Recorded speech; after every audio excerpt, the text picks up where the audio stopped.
खड़ी थी कि भाभी ने मुझसे झूठ क्यों बोला कि उन्होंने दाल को खा लिया है, क्योंकि मैंने अपनी आंखों से देखा था कि वो कच्ची दाल थी। मैं अपने कमरे में आ गई और पढ़ते पढ़ते ना जाने मेरी कब आंख लग गई थी और फिर सुबह को घबराकर मेरी अचानक से आंख खुली। निशा भी जाग गई थी और अब हम दोनों किचन में जाकर भाभी की मदद करने लगे। आज भाभी भी मुझे बड़ी बेचैन सी और खोई खोई सी लग रही थी। किचन में आ चुके थे। अब भैया भी रिलैक्स लग रहे थे, भाभी से आराम से बातें कर रहे थे। मैंने ये सोचकर ये सब नजरअंदाज कर दिया था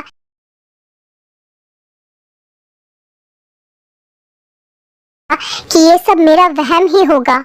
सुबह में जल्दी उठकर कॉलेज के लिए तैयार हो गई और भैया के साथ ही चली गई थी।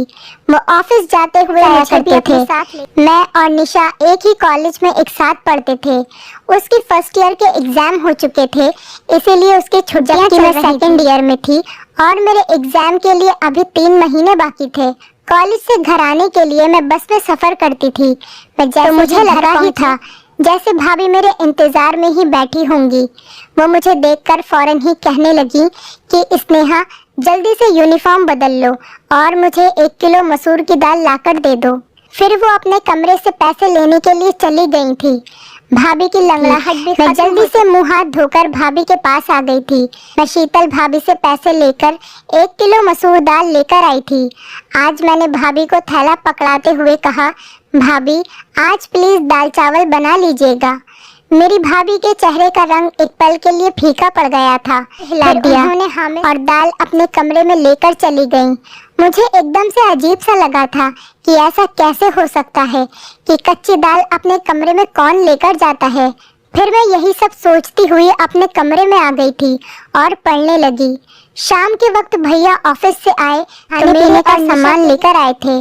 भैया की आवाज सुनकर भाभी भी अपने कमरे से निकल कर आ गई और वो लंगड़ाकर चल रही थी। मैं हैरान रह गई कि पहले तो भाभी के पैर की लंगड़ाहट खत्म हो गई थी, अब दोबारा वो क्यों लंगड़ा रही हैं। मुझे भाभी पर शक हुआ, कहीं भैया को दिखाने के लिए नाटक। लेकिन जब मैंने भाभी के चेहरे की तरफ देखा तो साफ साफ पता चल रहा था कि वो बड़ी तकलीफ में है। मैंने अपनी सोच को फौरन बदला और भाभी के पास गई और उनसे पूछने लगी कि उनके पैर में क्या हुआ है, तो वो चुप हो गई थी।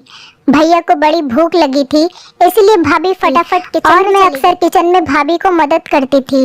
आज भी मैं उनकी मदद के लिए किचन में चली गई। मैंने कहा, भाभी दाल चावल के बारे में सोच सोचकर बड़ी भूख लग रही है। भाभी ने मेरी तरफ बड़ी अजीब सी नजरों से देखा था। भाभी ने मेरी तरफ बड़ी अजीब सी नजरों से कहने लगी, आज तो मैंने घर में आलू की सब्जी बनाई है, दाल तो मैं कब का खा गई, बहुत ही अच्छी दाल थी। ये सुनकर मैं हक्का बक्का रह गई थी। एकदम ही मेरा दिल भर आया और मैं सब कुछ छोड़ छाड़ कर अपने कमरे में आ गई थी। मैं अपनी सोचों में गुम थी, एकदम से चौंक गई थी क्योंकि वो अपनी पुरानी फर्स्ट ईयर की किताब खोलकर बैठी थी। मैंने उससे कहा कि जब पढ़ने के दिन थे तब तो तूने पढ़ाई से जान बचा ली, अब क्या फायदा इस पढ़ाई का। मैंने निशा से किताबें छीनने के लिए हाथ आगे किया तो उसने मेरा हाथ झटक दिया था और एकदम तो मेरी जान बख्श दिया करो, हर वक्त मेरी माँ बनने की कोशिश मत किया करो। आप सिर्फ मुझसे 2 साल बड़ी हैं, 20 साल नहीं, जो मेरे हर मामले में टांग अड़ाती फिरती है। मुझे निशा से इस तरह के बर्ताव की बिल्कुल भी उम्मीद नहीं थी। निशा ने तो कभी मेरे साथ इस तरह की बात नहीं की थी। भैया के पास आकर बैठ गई थी।